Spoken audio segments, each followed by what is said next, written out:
one of the first things that I ever heard, one of the first lives I ever heard on TikTok, was this conversation about these black men. It was led by an older man who I don't want to see his lives or any of his commentary. And he was saying that, can you believe that these women don't smile? And I really commented and he got upset.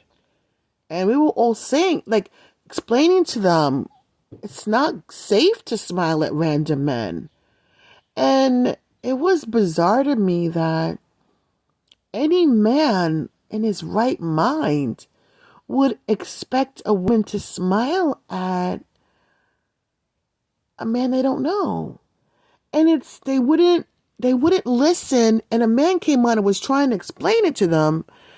And I said to myself, these men are the sickest men I've ever heard in my life. Like, this was my introduction to the dysfunctional black man.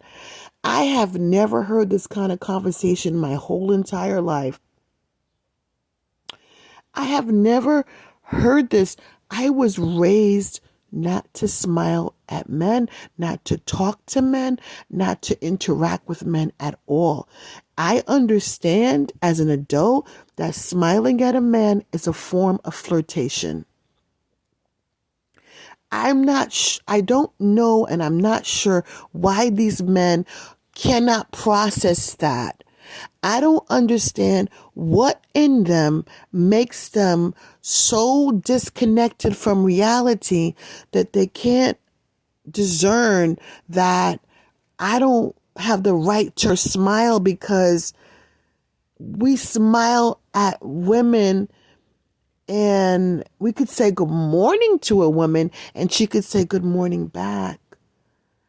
But she's not going to give you a smile because that is really a gift. And then they get upset about that. They don't understand that. Don't they understand the delicacy of a woman? I guess I don't think so. They don't understand the way I know the world to be. That you don't go running in men's faces.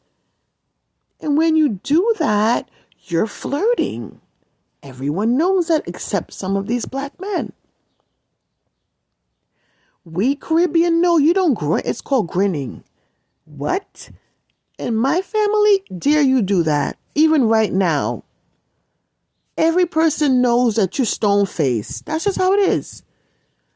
If you see a grinning woman, and the way I was raised, she's definitely what they call somebody who's loose.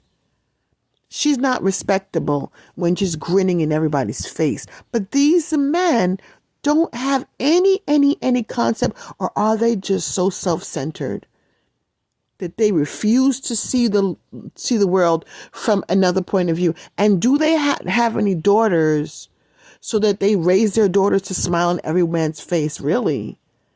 I wonder. Or are these child-free men who are just so greedy and hungry for things that they've never had a reason to see the world from a different perspective? Because they absolutely were so demanding. I couldn't believe it. What's the big deal with that? Because it shows that there's a population of black men that do not understand the life of a woman. And if you cannot understand how women move through the world, you are not going to be able to have a healthy relationship with a woman. If there are so many men that they can get on a panel and be talking for an hour, you know how they go on and on forever, and have these men chiming in and commenting in the comment section, there's some dysfunction and some mental illness going on here. Something is wrong. There's some kind of disconnect where these men are like, I expect this from you. And I think it's rampant, because I watched a video today where this man, he ended his own child's life on a FaceTime with the child's mother, which was his ex-girlfriend, to punish her. And I'm thinking to myself, the mentality is so corrupted. Does not anyone else see this? Do their do the men, their friends, not see the corruption? It happens over and over again. And yet these men get on here and get angry and say, I just think you're this, and complain and get angry. When I talk to women, they tell me these men are so weird. And I'm not talking about online men. I'm just saying in general, and I have to agree. The weirdness of so many men. They don't know how to relate to you. It's weird. And they think they're supposed to be in control. That is the problem. I think that is the singular problem. I guess most important problem. I think it is. This idea of having power over a woman, that I'm supposed to be in control of her, it's a lie, but it's a lie that a lot of men believe. And if they're not in control of you, they feel as if they've lost some part of their manhood. And so they've got to show that they are in control and they are powerful. And so they do these extreme things, these bizarre things to show themselves, I'm powerful. And it's so destructive. I know of a story of someone that I know personally, and I know this person's middle name, and I know this person very well. She was married. I don't want to tell the story because it's a terrible story. I forgot this story. I remembered it the other day. And he said to me, the husband, we talked one time, we were all together. He said, yeah, I'm supposed to have power. And he made his hand into a fist. And he was serious and he was genuine. And I said, power? You're not supposed to have power. You're supposed, and I just stopped and I left because I was like, okay, I'm not going there with him. But I think you're supposed to have responsibility. You're supposed to be leaders, have a leadership position, and so does she. You're both leaders, your parents.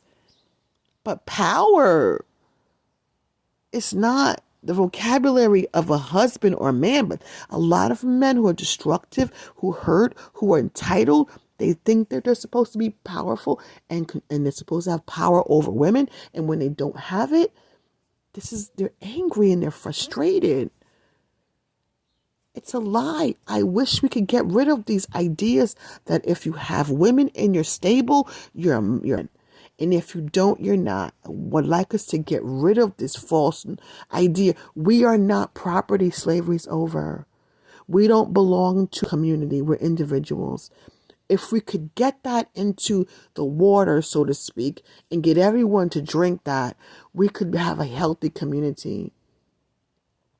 Healthier than what it is right now, where these men are looking for you to validate their manhood.